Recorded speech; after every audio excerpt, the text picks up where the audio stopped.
Hey guys, Duane Richins. I want to talk to you about the real estate market today. There's been a lot of things happening. I'm getting a lot of questions reaching out as far as what is 2025 going to look like?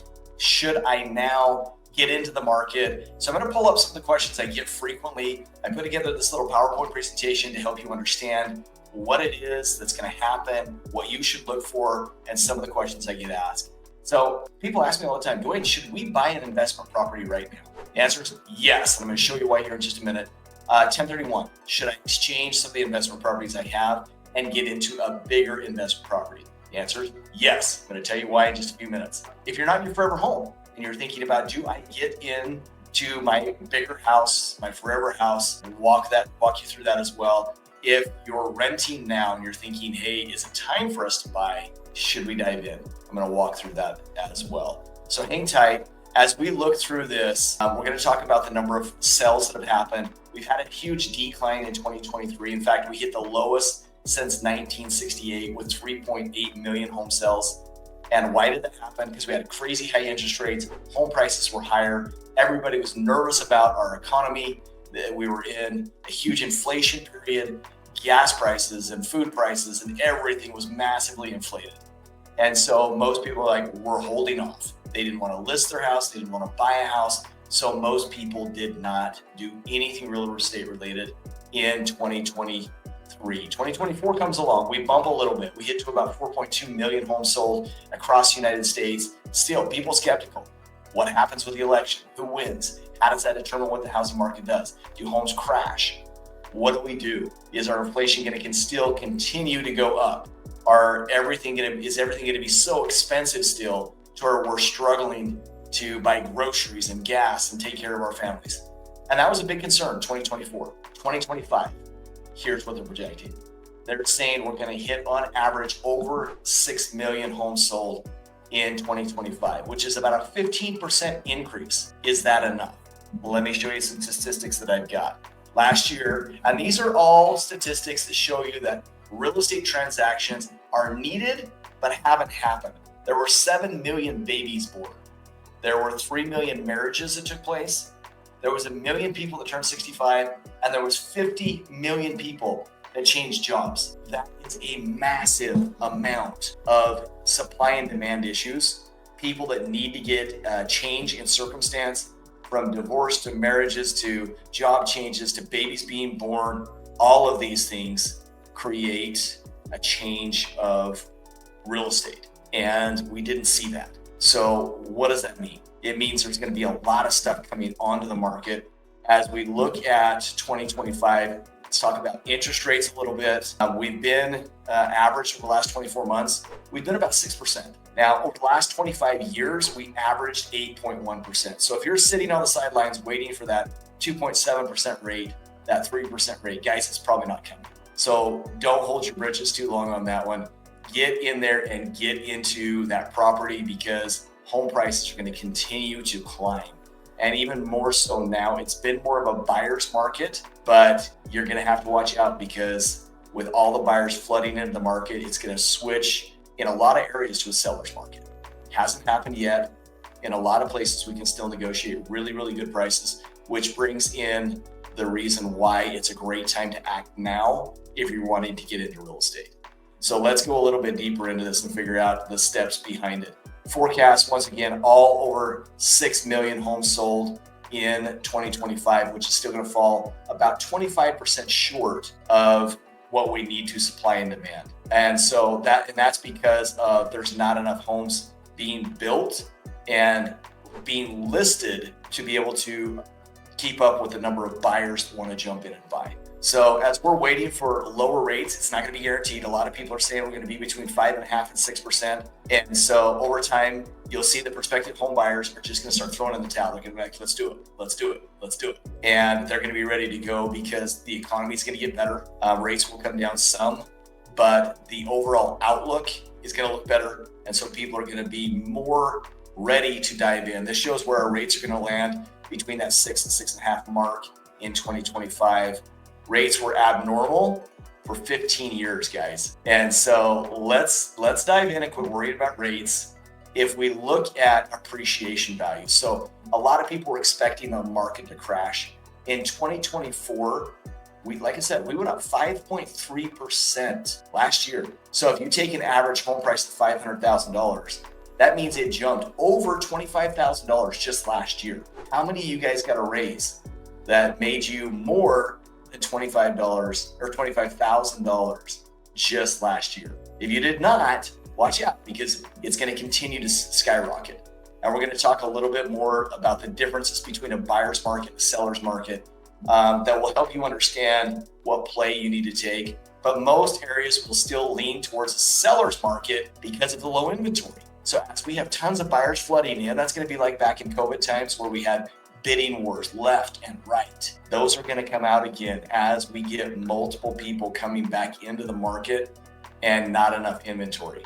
So watch for that. So 6 good reasons why you should get into that property, why you should get an investment property. Number 1, if you're looking at an investment property, is leverage. The time is going to go up a ton the money is going to go up a ton over time. So you're going to leverage your money better than anything else out there. It's a very, very stable investment. Why? Because we're in a housing shortage. Everyone is going to need a home. So that's number 2. Number 3, it's extra income. And I'm going to go through a scenario versus putting money in a 401k versus going and putting money into real estate. I'm going to walk you through that. But you're going to make a lot of extra income just being a homeowner.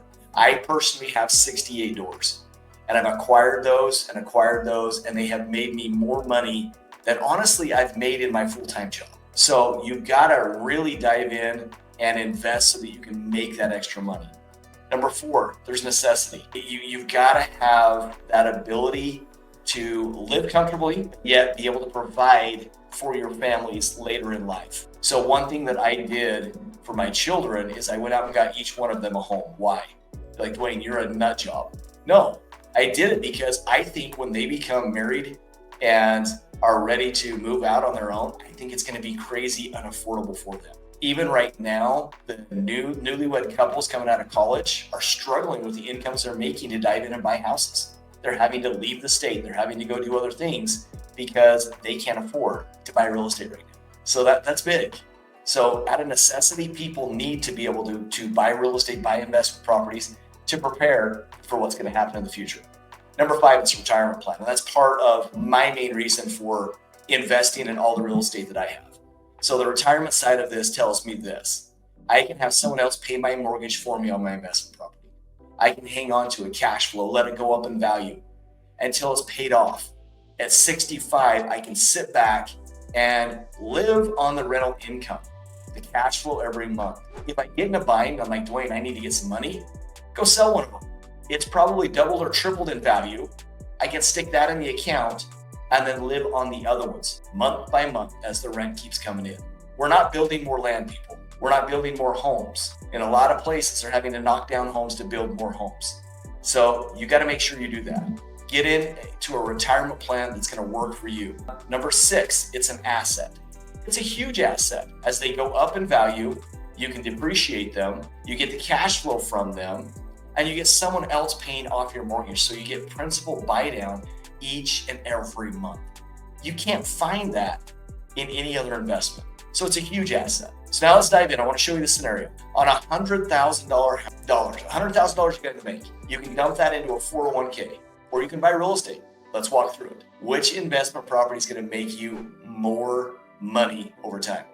So at an 8% increase, let's just say an 8% annual appreciation, a 401k is going to make you $8,000. Not bad. It's safe. It's going to sit there. Well, semi-safe. A lot of people back in 2008 and further on lost a lot of their money that's in 401ks because it's based off the stock market. But $8,000, okay? Now I'm going to take you on real estate. You take that same money and you're able to buy a $400,000 property. 25% down, $100,000, you're buying a $400,000 property. So on that $400,000 property, if you do an 8% increase, you're making $32,000. Wow. Guys, that's crazy. That's already 4 times more than having it in a 401k.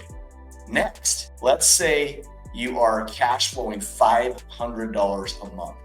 That's an extra $6,000 a month. Let's say on that, your average payment you're putting 1,033 is going to principal per month. On that $400,000 purchase price, you're getting 1,033 that's going to principal every month. That's 12,396 annually. You've got 1,729 going towards interest. So that's $20,000 that you can write off without depreciating. Guys, I'm not getting into the depreciation side. That's being able to write off just from interest, okay? So the total, not counting depreciation, you're making $50,000 a year in growth off that same $100,000 you got in your bank. So if you've got it in a 401k and it's not making that kind of money back for you, guys, start thinking about real estate. There's a lot of programs out there, and I can hook you up with some great financial advisors to help you pull from that 401k to be able to invest in that real estate. Now, that being said, if you're making $8,000 on your 401k, how long does it take you to make that $100,000 up cash return? You're literally 12 years to get that $100,000 back if you're not compounding the interest. Going to real estate, within 2 years, you have the $100,000 back and can go and do it again with another investment property. So isn't that crazy to run the numbers? So now let's just look at, hey, I'm not ready to invest. I'm not ready to do anything else. I just want to buy now. Or maybe you should wait until rates come down. So if you look at a home price on the average of $500,000 at a 7% interest rate, because that's what most people are waiting for, they're going to pay an extra, or your payment's $3,226 a month. If it drops to a 6%, it drops to $2,838 a month. That's a difference of $387. So going from a 7 to a 6 on a $500,000 home is a difference of $387 a month. A lot of money? Absolutely. For a lot of homes, it is a lot of money. Now times that over a year, $4,649. And if we take that out even over to 3 years, that's going to put you at almost $14,000. So as we look at that, $14,000, is that a lot of money? Absolutely. It is a lot of money. Now I want to spin it on its head. Right now, we're currently in a buyer's market, which means homes are sitting on the market longer than the sellers would like, which then creates them to be more negotiable. Buyers have the power. They can go in and negotiate right now in Utah or anywhere else, and you can drop the purchase price by $10,000 to $20,000 immediately. You can also get them to pay your closing costs, which is about 2% of the purchase price. So on a $500,000 home, that's going to be another $10,000. So right there, we're saving $20,000 to $30,000 just it being a buyer's market. Also, if you're to go in, you could probably get them to cover some repairs. So I'm not even going to throw those in there. Let's just say you've saved $30,000 by buying right now. Now remember, if you're waiting for that rate to come down, it's a difference of 14. So you're doubling your money by buying right now.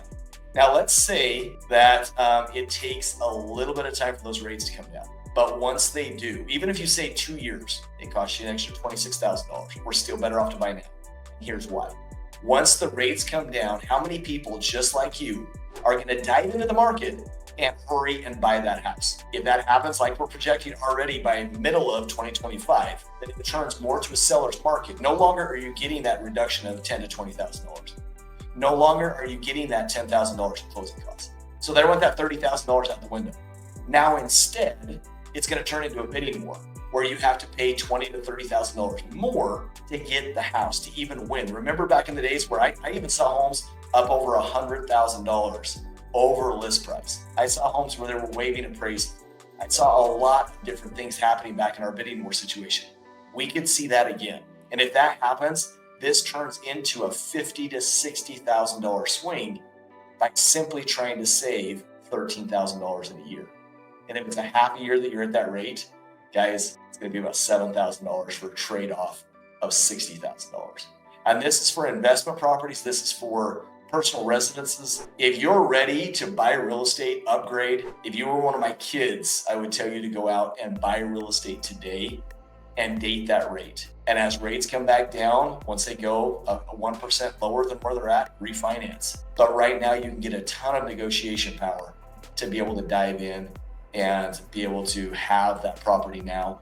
As also one of the biggest things, if you bought now, home prices jump a bunch because of the supply and demand issues and so many buyers coming into the market, guess what's going to happen?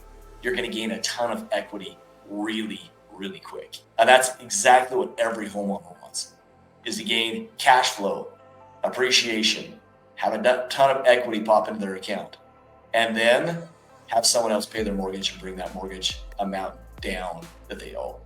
So guys, if you're looking to get into real estate, I do investment seminars. I will do a personal seminar for you and help you engage. I closed $2 million in real estate just in January. I can help you see some of the prices. I'm licensed in Georgia. I also have team members in multiple other states where we can get real estate properties for you. Alabama, Tennessee, Florida. I'm a broker in Georgia and in Utah, so I can help you get into some of these deals. We closed on a property yesterday that was a duplex for $227,000. It was in fabulous shape, and rents were about $2,600 a month. Great investment property, almost hitting the 1% rule. I've got multiple others I can tell you about, but they range, you can get into a fourplex for $400,000. Tons of duplexes. I've got 2 duplexes right now that we can help you with that are brand new, built in 2023, 2024, that are $268,000, and they're rented out to college kids within walking distance of the college campus. And guys, they're bringing in great rent, $500 per room. And so you're averaging about $3,000 a month on those. And so reach out to me.